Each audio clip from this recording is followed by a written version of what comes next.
siriyo. Tahimik lang, pero malalim ang harap. Tuwing nakikita si Ace, puso niya ay lumalagap. Ang nagiging baliw, parang wala ng kontrol sa sarili. Gusto niya maging kanya, pero alam niyang di pwede piliin. Araw-araw niyang tanong, bakit ba ikaw pasabog ang utak? Kasi hindi ka naman para sa kanya. Pagkausap ka, ngumiti ka, grabe, ibang tama. Pero pag naisip niyang di kanya, bigla siyang nawawala. Kaya minsan, hindi siya nagre-reply, biglang ghost mode. Para di siya mas lumalim utak at puso niya, ang dami ng load. Ayaw kanyang masaktan, kaya siya na ang umiiwas.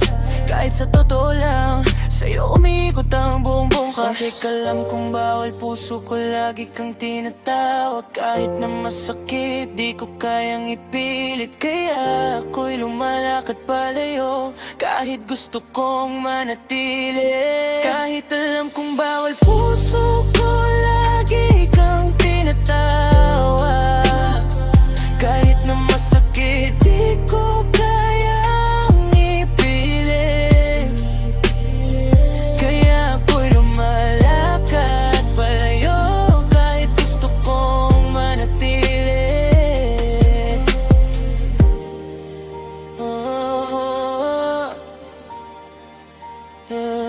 Bakit ba sa'yo nahulog? Di ko naman sinadya. Ikaw ang laman ng isip, kahit bawal ay gusto ka. Pero di ko pwedeng ilaban, kahit puso ko ay sa'yo na. Kaya minsan ako'y lumalayo, para di tayo masaktan pa.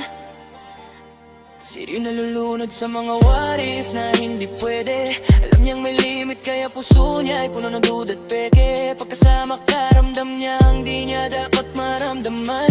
Pero bakit ganon? Ikaw yung gusto niyang nakakamtan. Sinasabi sa sarili, hindi de, titigilan mo to. Pero pag nakita ka, parang bumabalik lahat. Sunod-sunod, ikaw yung tahimik na gulo. Sa isip niyang magulo, ikaw yung sakit na di niya maiwan kahit ayaw na niyang sumuko. Kaya nagtatago siya minsan, di dahil sawang magstay, kundi dahil di siya yung pipiliin kahit gano'n ka pa niya i-claim. Pero kahit lumayo siya, wag mong isipin na nagbago. Kasi sa totoo lang, ikaw ang tibok sa bawat sekundo. Bakit ba sa'yo naulog? Di ko naman sinadya. Ikaw ang laman ng isip, kahit bawal ay gusto ka. Pero di ko pwedeng ilaban, kahit puso ko ay sa'yo na. Kaya minsan ako'y lumalayo, para di tayo masaktan pa.